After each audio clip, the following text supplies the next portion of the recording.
السلام علیکم ورحمۃ اللہ وبرکاتہ۔ بسم اللہ الرحمن الرحیم۔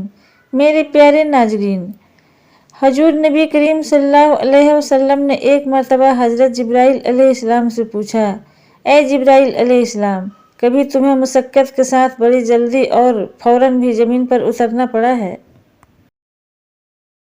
حضرت جبرائیل علیہ السلام نے جواب دیا، ہاں یا رسول اللہ صلی اللہ علیہ وسلم، 4 مرتبہ ایسا ہوا ہے کہ مجھے بہت تیزی سے زمین پر اترنا پڑا ہے۔ حضور نبی کریم صلی اللہ علیہ وسلم نے فرمایا، وہ 4 مرتبہ کس موقع پر؟ حضرت جبرائیل علیہ السلام نے عرض کیا، ایک تو جب حضرت ابراہیم علیہ السلام آگ میں ڈالا گیا تو میں اس وقت عرش الہی کے نیچے تھا۔ مجھے حکم ہوا کہ جبرائیل خلیل کے آگ میں پہنچنے سے پہلے فوراً میرے خلیل کے پاس پہنچو۔ چنانچہ میں بہت تیزی کے ساتھ فوراً خلیل کے پاس پہنچا۔ دوسری بار جب حضرت اسماعیل علیہ السلام کی گردن اطہر پر چھری چاقو رکھ دی گئی تو مجھے حکم ہوا کہ چھری چلنے سے پہلے زمین پر پہنچو اور چھری کو الٹا کر دو۔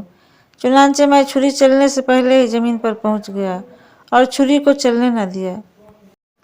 تیسری مرتبہ جب حضرت یوسف علیہ السلام کو کنویں میں ڈالا جا رہا تھا، تب میں حضرت یوسف علیہ السلام کو کنویں کی تہ تک پہنچنے سے پہلے زمین پر پہنچا اور کنویں سے ایک پتھر نکل کر حضرت یوسف علیہ السلام کو اس پتھر پر آرام سے بیٹھا دیا۔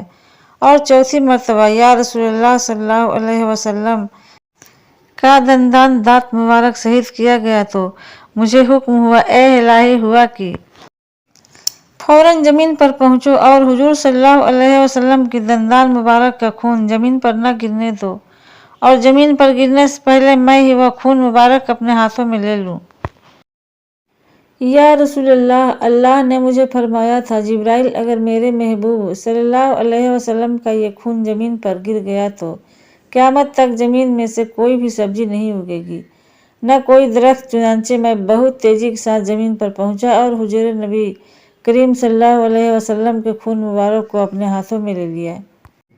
اللہ تعالی ہمیں اور ہمارے دلوں کو نبی کریم صلی اللہ علیہ وسلم کی محبت سے بھر دے اور ہمیں دین کے راستے پر چلنے کی توفیق عطا فرمائے، آمین۔ حضرت جبرائیل علیہ السلام کا ذکر اس پرکار ہے۔ حضرت جبرائیل علیہ السلام ایک فرشتہ تھے۔